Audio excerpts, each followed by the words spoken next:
Hello everyone, welcome to SPR talks YouTube channel. Constable exam PC మెయిన్స్కి సంబంధించి ఎటువంటి updates కావాలన్నా సరే మనకి పీసీ వారియర్స్ అనే టెలిగ్రామ్ గ్రూప్ అయితే ఉందండి. ఆ గ్రూప్ లింక్ మనకి డిస్క్రిప్షన్లో ఇస్తాను, అక్కడ జాయిన్ అవ్వండి. మనకి ఎటువంటి పీసీ మెయిన్స్ సంబంధించిన అప్డేట్స్ ఉన్నా సరే అక్కడైతే ఇవ్వడం జరుగుతుందండి. కానిస్టేబుల్ నోటిఫికేషన్ సంబంధించి హోంగార్డ్ జడ్జిమెంట్లు మనకి 2 జడ్జిమెంట్లు అయితే రావడం జరిగింది. ఒకటి వచ్చేసి డివి స్వామివేల్ గారి జడ్జిమెంటు. ఆ జడ్జిమెంట్ మేము అమలు చేయలేము అని చెప్పేసి మన బోర్డు వారు సుప్రీంకోర్టుని ఆశ్రయించడం జరిగింది. దాని మీద వాద ప్రతివాదనలు అయితే జరుగుతున్నాయి. దాని యొక్క డైరీ నెంబర్ తెలుసుకుని అందరికీ 18341/2023 అండి. దీని నెక్స్ట్ హియరింగ్ వచ్చేసి మనకి మే 1 అయితే జరుగుతుందండి. అది మే 1 బెంచ్ మీదకి వస్తుంది. మళ్ళీ అక్కడ వాదనలు జరుగుతాయి. అది మొదటి కేసు అండి.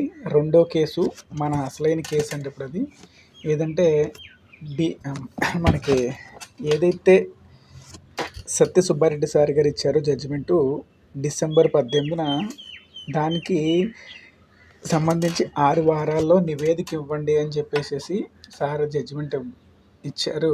ఇచ్చిన తర్వాత హోంగార్డ్స్ అందరినీ ఈవెంట్స్కి అలౌ చేసేసారు. అందరికీ మనకి ఈవెంట్లు స్టార్ట్ అయిపోయి ఈవెంట్స్ కూడా పెట్టేశారు. మనం అందరం ఏం ఎక్స్పెక్ట్ చేస్తున్నాం, మెయిన్స్ డేట్ వచ్చేస్తుంది, ఎగ్జామ్ రాసేద్దామని ఎక్స్పెక్ట్ చేస్తున్నాం. ఈ మధ్యలో చిన్న లిటిగేషన్ కూడా జరిగిందండి. ఏంటంటే ఎవరైతే హోంగార్డ్స్ ఉన్నారో మమ్మల్ని స్పెషల్గా తీసుకున్నారు. సరే, మరి స్పెషల్గా తీసుకున్నప్పుడు మాకు స్పెషల్ టైమింగ్ ఉండాలి కదా. ఏదైతే ఎక్స్ సర్వీస్ మ్యాన్కి ఇచ్చారో అలాంటి టైమింగు అది 1600కి 100కి కూడాను, లాంగ్ జంప్లో కూడాను అని చెప్పేసి మళ్ళీ వీళ్ళు కోర్టును ఆశ్రయించడం జరిగిందండి. దురాశ దుఃఖానికి మూలం అన్నట్టుగా మన హోంగార్డ్స్ వాళ్ళకి ఎంత అవకాశం కల్పించినా ఇంకా ఇంకా ఇంకా ఇంకా మీదకి ఎక్కేస్తున్నారనే ఉద్దేశంతో బోర్డు వారు ఆగ్రహించి ఏం చేశారంటే, ఎవరైతే మినిమం క్వాలిఫై మార్కులు సాధించకుండా, అంటే 60 మార్కులు 70 మార్కులు 80 మార్కులు సాధించకుండా ఎవరైతే వచ్చారో ఈవెంట్స్ అయిపోయినా కానీ వాళ్ళని కూడా మొత్తం అందరినీ జెన్యున్గా వచ్చిన హోంగార్డ్స్ అందరినీ అలౌ చేసి మిగతా అందరినీ నోటిఫికేషన్ నుంచి బయటికి తీసేసే విధంగా బోర్డు అయితే ప్రయత్నాలు మొదలుపెట్టింది. దానికి సంబంధించి మనకి ఏపీ సబార్డినేట్ రూల్స్ సంబంధించిన రూల్స్, అట్లాగే హోంగార్డ్స్ సంబంధించిన జీవో నెంబర్ 315, అలాగే GO number 97, GO number 87 home guard సంబంధించిన జీవోలు, అలాగే కొన్ని పాత రెఫరెన్స్ జడ్జిమెంట్లు. అదేంటంటే Karunesh Kumar versus state of Uttar Pradesh, అలాగే Umarani versus registrar cooperative societies Tamil Nadu, అలాగే Anupal Singh versus state of Uttar Pradesh, ఇలాంటివి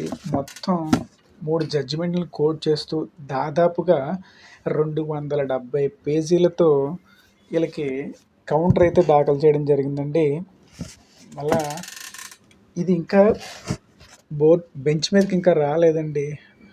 బెంచ్ మీదకి రాలేదంటే ఆల్రెడీ హీరింగ్స్ జరిగాయి. వాళ్ళు వచ్చి కేసు వేయడం జరిగింది. దానికి సంబంధించి వీళ్ళు కౌంటర్ ఫైల్ చేయడం జరిగింది. నెక్స్ట్ హీరింగ్ డేట్ అయితే ఇవ్వలేదండి.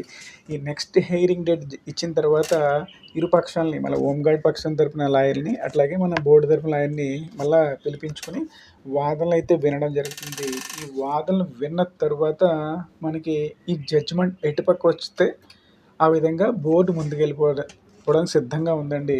అయితే అది ఎటైనా కానీ ప్లస్ ఆర్ మైనస్ ఏదైనా కానీ అక్కడ సుప్రీంకోర్టులో ఉన్న కేసుతో సంబంధం లేకుండా ఇక్కడే మన హైకోర్టులోనే ఎంత వీలైతే అంత త్వరగా ఈ కేసును ముగించి కానిస్టేబుల్ మెయిన్స్ కోసం ఎదురు చూస్తున్న అభ్యర్థుల కోసం త్వరగానే మెయిన్స్ ఎగ్జామ్ నిర్వహించాలని బోర్డు చూస్తుందండి. ఇదే మన పీసీఆర్ఎస్ టీం దగ్గర ఉన్నటువంటి సమాచారం. మీకు ఈ ఇన్ఫర్మేషన్ నచ్చినట్లయితే కనుక నా ఛానల్ని సబ్స్క్రైబ్ చేయండి, ఒక లైక్ చేయండి. Thank you very much.